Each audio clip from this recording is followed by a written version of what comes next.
Dylan Raiola being the starting quarterback at Nebraska might be the worst kept secret in America right now at this point. I think everybody, I mean, let's put it this way. He's taken the entire offensive line out to Isles Pizza multiple times, where every lineman orders their own large pizza and their own personal order of wings. He pays for it. And he pays for the whole bill. Okay. You know, Rob and Sean, how I like to push back on what Sean says. I can't even do it on this. I stopped pretending. I mean, the only thing you're mad about is you want to go to Isles Pizza right now. It'd be fine. Oh gosh, it's great. Yeah, you're right. You're right. And then what did Rule say today about Dylan? He's obsessed. Yeah. Or was that Satterfield that said that? Yeah, Satterfield said that. Satterfield said something that's incredibly important. My question, though, I think when I asked about what have you seen from him as far as where he's at compared to other freshmen that you've worked with? Yes, and Satterfield paraphrasing. Go ahead or just say it. Obsessed to be really, really good. Okay. All right. Why is that important? Because first of all, not every great player that comes down the pike is obsessed with being good. Dylan has, you would agree, a lot of talent. I mean, a lot of arm talent, a lot of just physical talent. I always, the way I describe the physical part is I'm pretty sure he could be a Major League Baseball catcher. I mean, he was a really good catcher and just went away from that sport to football. But I've heard Dominic talk.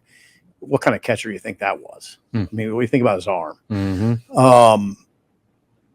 So he's incredibly talented with a strong will to win and a strong will to be the best. He loves football, and he loves the idea of playing in the NFL. It's a great picture. That's all it is. It's a great picture. Yeah, and I thought it was notable too that he's got the drive, the work ethic. Yeah. He's got the physical component. Yeah. And what did Marcus Satterfield say today? He said right now, with the way that quarterbacks are being developed mentally at such a early age, with the high level training camps and quarterback coaches and all that sort of thing, that it's so sped up now that's really not the issue as far as the transition from high school to college. It's the physical component, as he put it. And what did you just talk about? He's built like a major league catcher. Yeah, he is. I mean, so look at him. Every box, photos. Every box you talk about is this true freshman going to be ready? He checks it, except one that you don't know. Yeah, and that is we don't know how he'll respond under intense pressure. He hasn't been hit yet. Mm-hmm. That, and he hasn't been down 17-0 at home to say Colorado. And like Sean points out, those moments where you can hear the plane buzzing over the stadium because it's so quiet. The murmur. Yeah. And then you hear the murmur of you know what I'm talking about? Yeah, that's 100% Sean. That's amazing. That's only a Nebraskan could identify that. But yeah, we don't know that. Mm-hmm. How's he going to be if it or you can switch it up too. What if it's 17-17 against Ohio State and they have the ball with 2 minutes to go? How's he going to be?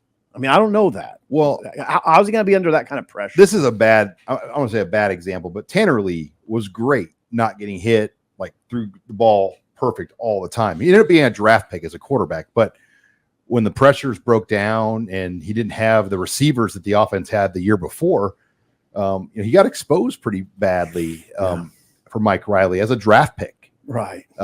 So, you're right. I mean, it's throwing on air, throwing without getting tackled. Right. It's different. Is different than obviously the game. Saturdays mean everything. Mm-hmm. You can almost, I always say on Saturday, you can gauge a program pretty well if you watch closely enough on Saturday. You watch warm-ups, you watch the sideline, you watch the game. You can tell a lot. So that's what it comes down to. All right, running back discussion, guys. We heard from Ramir Johnson as well as Emmett Johnson, both at the preseason press conference. I think Robin wrote, Emmett Johnson's kind of put himself in that spot to be the guy, at least going into training camp. With Ramir Johnson now back in the fold, you've got Gabe Urban Jr. in that discussion, Dante Dowdell, all those guys kind of battling right now. Yeah, I mean, it's still plenty of competition left to play out. But if you ask Emmett Johnson who he thinks should get the first reps in practice, it's him.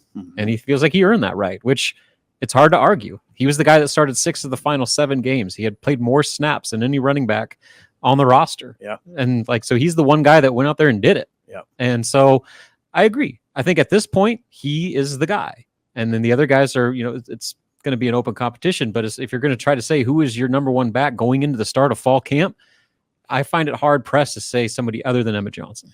He ended the season as that guy. So I agree with you. And I think he's really intent on, well, I know he is. You were standing there listening to him with me and some other guys. I'd be really surprised if he's not markedly better, just based on what he's saying. He's 10 pounds heavier.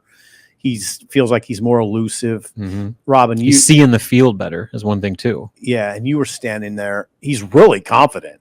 Oh yeah. I mean, Sean, I like when you talk to these guys and they project confidence. And Emmett Johnson's really confident. I mean, he's a confident kid. He wants to be that guy. I tell that story in Ireland where he wasn't dressed out for that game because it was a travel roster rule, but he got to go. Okay. And you could just sense that he was disappointed. But he kind of thought he'd come in as a freshman and play. Yep. Well, he went out. His freshman year, he ended up number 1. Injuries. I mean, that's why. But redshirt freshman year. Yeah, I'm sorry, Sean. Yeah, you're right. Redshirt freshman year. Injuries put him in that position, and I'd say he did a pretty good job. I mean, he didn't have a great year, but it was good, and it was good enough that you wonder, can he do it? Can he start the season number 1? Well, especially with the questions with Ramir and Gabe and their injuries. Yeah, you wonder. I don't know if Dowdell's ready for number 1. I think it's more, is Irvin durable? Is he durable enough right now? I mean, the style he runs, it's kind of a car crash style of running. Sure. Can he get back to that? I don't know. Is it just me, or it just seems like Ramir do we write him off a little bit just because we look at him as a specialty back, like durability? And he can't stay healthy. He's had shoulder issues. He can't stay healthy. He's had different issues of injuries over his career, all the way back to when he got here.